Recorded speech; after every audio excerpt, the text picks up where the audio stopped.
So that's Girard's first idea about mimesis and our misapprehension of how we desire, thought abstractly and then in time, plugged into an evolutionary theory. But his second idea, as I said, concerns revealing that misapprehension.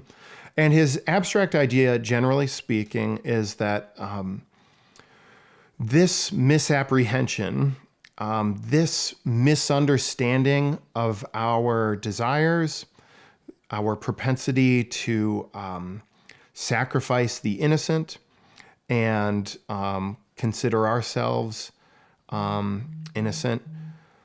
He says that this is being critiqued and overturned by the biblical tradition. His overall claim is that whereas ancient religions saw victims as guilty and the crowd was innocent, he says the Bible is trying to convey a sense that the guilty is in fact the mob, the crowd, the killers, and that the innocent, well, that is the scapegoat, the victim. So that way of sort of reversing ancient ways of thinking about violence and the innocent and guilty, that's what he is overall saying is one of the core revelations happening in the Bible. Now, there were some other ancient cultures that were doing some of this critique of sacrificial ways of thinking. Girard didn't emphasize maybe enough about some of these. He saw some of it in Jainism, maybe some parts of Hinduism, some of the commentary on desire is certainly active and alive in Buddhism. But Girard's point is that explicit, intense commentary on the guilt of crowds and the innocence of victims, he says the vanguard of that is in the biblical tradition. And the most poignant and explicit representation of that is in the depiction of Christ crucified, him as the entirely innocent scapegoat, in which basically the point of Christianity is to say, we are so woven into a misapprehension of our violence that if God were to show up among us, we would respond with murder, that we are that misled. So that, in a way, is his general abstract idea of what's happening in the Bible and in the biblical tradition.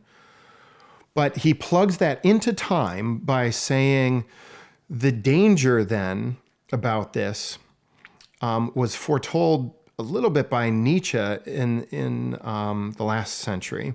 Friedrich Nietzsche noticed that the biblical concern for victims may ruin society entirely. By that, he means that we will become so concerned for victims that we will no longer be able to sacrifice anybody. That's what Nietzsche said. And he said, I lament that. Nietzsche said, our society needs to sacrifice people in order for it to survive. And Girard, in a way, said, you might be accurate in one sense. That is, our society really is dependent upon sacrificing certain people. But Christianity is speaking a truth, that way of thinking is misguided. And Christianity, the more it penetrates into the world, the more it will overturn sacrificial ways of thinking, and which will therefore destabilize the world. So Girard said this is why there are apocalyptic scenes all throughout the New Testament. Visions of apocalypse come from an awareness that Christianity is attacking the foundations of human ways of thinking. And it may thereby destabilize and harm the world. That's why Christ said, I came not to bring peace, but division. He's breaking up our normal forms of unity. So that is the sort of dangerous aspect of Revelation. And Girard's very serious about that. And he says we have to learn how to live without sacrifice, or we will go extinct as a species. So he said we have an enormous few million years of evolution to cope with. in the face of how it was, in a way, faulty and wrong. And if we don't change our ways, if we don't learn to live through a type of nonviolence, an awareness that we must find ways to live without sacrifice, we may go extinct.